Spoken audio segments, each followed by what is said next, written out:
விருதுநகர் சேதப்பந்து மைதானத்தில் மாவட்ட அதிமுக சார்பில் முன்னாள் முதலமைச்சர் ஜெயலலிதாவின் 76வது பிறந்தநாள் பொதுக்கூட்டம் நடைபெற்றது. இந்த பொதுக்கூட்டத்தில் அதிமுக முன்னாள் அமைச்சர்கள் ராஜேந்திர பாலாஜி மற்றும் மாஃபா பாண்டியராஜன் ஆகியோர் கலந்து கொண்டு மேடையில் வைக்கப்பட்டிருந்த புரட்சித் தலைவர் எம்ஜிஆர் மற்றும் புரட்சித் தலைவி ஜெயலலிதா அவர்களின் புகைப்படத்திற்கு மலர் தூவி மரியாதை செலுத்தினர். பின்னர் பொதுக்கூட்டத்தில் கலந்து கொண்ட முன்னாள் அமைச்சர் KT ராஜேந்திர பாலாஜிக்கு தொண்டர்கள் மாலை அணிவித்து செங்கோல் மற்றும் வீரவாள் பரிசளித்தனர். பின்னர் 1000க்கும் மேற்பட்ட பெண்களுக்கு நலத்திட்ட உதவிகளை ராஜேந்திர பாலாஜி மற்றும் மாஃபா பாண்டியராஜன் வழங்கினார். பின்னர் பொதுக்கூட்டத்தில் பேசிய ராஜேந்திர பாலாஜி, திமுக ஆட்சியில் போதைப் பொருட்கள் கட்டுப்படுத்தப்படவில்லை எனவும் போதைப் பொருட்களை திமுகவினரே கடத்தி வருகிறார்கள் எனவும் குற்றம் சாட்டி பேசினார்.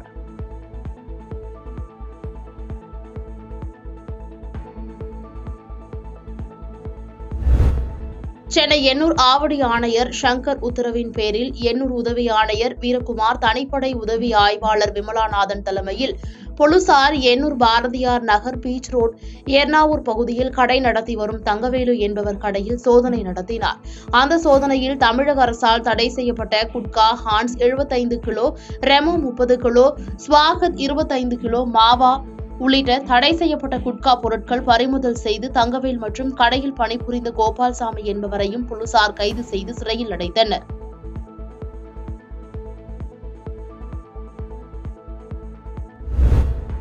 தமிழ்நாடு அரசு நீர்வளத்துறை சார்பில் சிறப்பு தூர்வாரும் திட்ட பணிகளின் கீழ் புதுக்கோட்டை பூசத்துறை வெள்ளாற்றில் சுமார் 25 லட்சம் மதிப்பில் 1.5 கிலோமீட்டர் தூரம் நெடுகை தூர்வாரி சமப்படுத்தும் நிகழ்வு மாவட்ட ஆட்சியர் மெர்சி தலைமையில் நடைபெற்றது.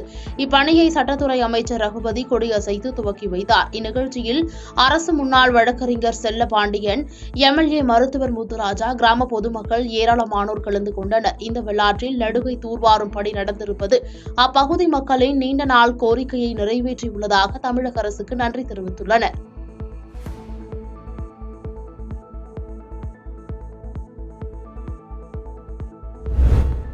மயிலாடுதுறை மாவட்டத்தில் உள்ள பழமை வாய்ந்த தர்மபுரம் ஆதீனத்தின் 27வது குருமகா சன்னிதானமாக புலவர் ஸ்ரீ மாசிலாமணி தேசிக ஞானசம்பந்த பரமாச்சாரியா சுவாமிகள் இவர் மீது அவதூறு பரப்பும் வகையான ஆடியோ மற்றும் வீடியோ உள்ளதாக பணம் கேட்டு கொலை மிரட்டல் விடுப்பவர்கள் மீது நடவடிக்கை எடுக்க வலியுறுத்தி தர்மபுரம் ஆதீன கர்த்தரின் சகோதரர் விருத்தகிரி என்பவர் பிப்ரவரி 25ஆம் தேதி மயிலாடுதுறை மாவட்ட காவல் கண்காணிப்பாளர் அலுவலகத்தில் புகார் அளித்தார். இந்த புகாரின் பேரில் போலீசார் விசாரணை மேற்கொண்டு தொழிலதிபர் குடியரசு, ஆடுதுறை வினோத், விக்னேஷ், ஸ்ரீனிவாஸ் ஆகிய 4 பேரை கைது செய்து மயிலாடுதுறை நீதிமன்றத்தில் ஆஜர்படுத்தி கிளை சிறையில் அடைக்கப்பட்டனர். மேலும் தலைமறைவாக உள்ள பாஜக மாவட்ட தலைவர் அகூரம், திமுக மத்திய ஒன்றிய செயலாளர் அமிர்த விஜயகுமார், தர்மபுரம் ஆதீன பணிவிடை செந்தில்குமார், வழக்கறிஞர் ஜெயச்சந்திரன், பிரபாகரன் ஆகிய 5 பேரை தேடி வருகின்றனர்.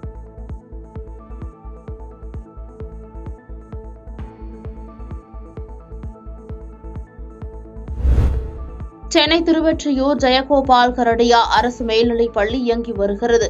இப்பள்ளியில் சுமார் 1000க்கும் மேற்பட்ட மாணவர்கள் படித்து வருகின்றனர். இந்நிலையில் மாணவர்கள் பயன்பெறும் வகையில் வகுப்பறையில் சீலிங் ஃபேன் மற்றும் மாணவர்களை கண்காணிக்க CCTV கேமராக்கள் பொருத்தப்பட்டுள்ளது.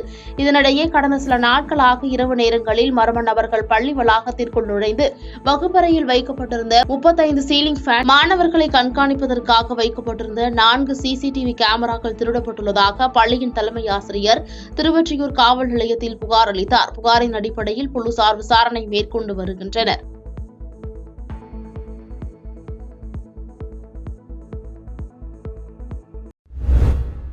மதுரை மாவட்டம் உசிலம்பட்டி அருகே லாரியில் இருந்து கடத்தி வரப்படும் கஞ்சா காரில் மாற்றம் செய்து விற்பனை செய்ய உள்ளதாக கிடைத்த ரகசிய தகவலின் அடிப்படையில் மதுரை மாவட்ட காவல் கண்காணிப்பாளரின் தனிப்படை போலீசார் உசிலம்பட்டி அருகே திருமங்கலம் விளக்கு பகுதியில் ஆய்வு மேற்கொண்டனர். அப்போது லாரியில் கஞ்சா கடத்தி வந்து காரில் மாற்றம் செய்வதை கண்டறிந்த போலீசார் லாரியை ஓட்டி வந்த விருதுநகரை சேர்ந்த சேதுபதி, காரை இயக்கி வந்த கீரிப்பட்டியை சேர்ந்த முத்துப்பாண்டி என்ற இருவரையும் கைது செய்து அவர்களிடமிருந்து 40 கிலோ கஞ்சாவை பறிமுதல் செய்து தொடர் விசாரணை நடத்தி வருகின்றனர்.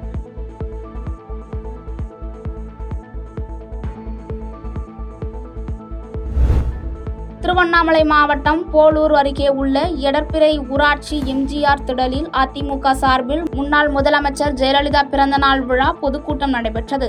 இதில் முன்னாள் அமைச்சரும் போலூர் சட்டமன்ற உறுப்பினருமான அக்ரி SS கிருஷ்ணமூர்த்தி கலந்து கொண்டு சிறப்புரையாற்றினார்.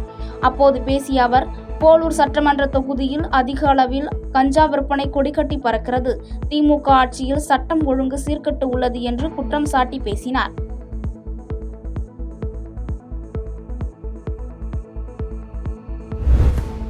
ராணிப்பேட்டை மாவட்டம் ஆற்காடு அருகே உள்ள விளாப்பாக்கம் தேர்வுநிலை பேரூராட்சி பகுதியில் உள்ள அறிஞர் அண்ணா அரசு மேல்நிலைப் பள்ளியில் 6வது நிதிக்குழு மானிய திட்டத்தின் கீழ் ரூபாய் 1,45,00,000 மதிப்பீட்டில் புதிய வகுப்பறை மற்றும் கழிவறை கட்டிடம் கட்டும் பணிக்கு இன்று அடிக்கல் நாட்டுவதற்கான பூமி பூஜை நடைபெற்றது.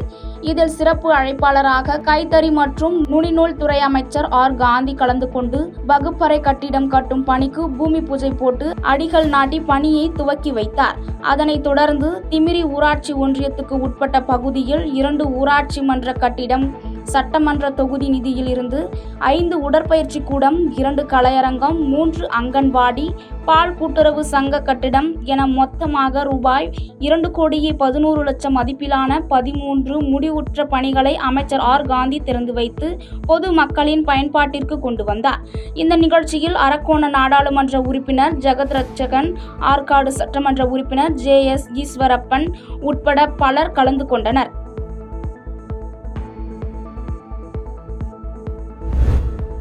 ராணிப்பேட்டை மாவட்டம் மணப்பாக்கம் அடுத்த உரியநல்லூர் சாலையில் அமைந்துள்ள கொசத்தலை ஆற்றின் குறுக்கே மழைக்காலங்களில் ஆற்றில் வெள்ளம் பெருக்கெடுத்து வரும்பொழுது சுமார் 20க்கும் மேற்பட்ட கிராம மக்கள் அவ்வழியாக செல்ல முடியாமல் தவித்து வந்தனர்.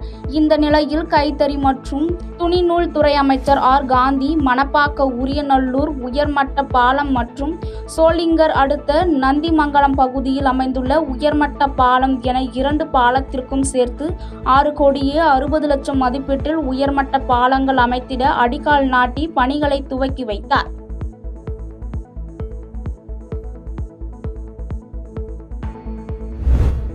காஞ்சிபுரம் ஓரிக்கை பகுதியில் அமைந்துள்ள தமிழ்நாடு ஜரிகை ஆலை வளாகத்தில் 3 கோடி ரூபாய் மதிப்பில் சிறிய அளவிலான பூங்கா கட்டிடங்களாக அமைக்கப்பட்டுள்ளது. இந்த பூங்கா கட்டிடங்களை கைத்தறித்துறை அமைச்சர் காந்தி, சிறு குறு தொழில் நிறுவனங்களின் அமைச்சர் அன்பரசன் ஆகியோர் கைத்தறி பூங்காவினை திறந்து வைத்து பார்வையிட்டனர். மேலும் அவ்வளாகத்தில் ஜரிகை தொழிலாளர்கள் மற்றும் நெசவாளர்களுக்கான சிறப்பு மருத்துவ முகாமினையும் பார்வையிட்டு பல்வேறு மருத்துவ சிகிச்சைகளுக்கு உரிய ஆலோசனை மற்றும் சிகிச்சை அளிக்க அறிவுறுத்தினார். இதனைத் தொடர்ந்து நெசவாளர்களுக்கு முத்ரா கடன் திட்ட உதவிகளையும், கர்ப்பிணி பெண்களுக்கு ஊட்டச்சத்து பெட்டகத்தையும் வழங்கினர். இந்நிகழ்ச்சியில் மாவட்ட ஆட்சியர் கலைசெல்வி மோகன், நாடாளுமன்ற உறுப்பினர் செல்வம், சட்டமன்ற உறுப்பினர் சுந்தர் உள்ளிட்டோர் பலர் கலந்து கொண்டனர்.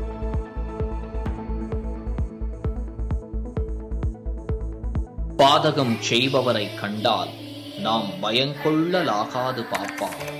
மோதி மிதித்து விடு பாப்பா, அவர் முகத்தில் உமிழ்ந்து விடு பாப்பா. அண்மை செய்திகளை உடனுக்குடன் தெரிந்து கொள்ள இணைந்திருங்கள் இயம்நாடு தொலைக்காட்சியுடன்.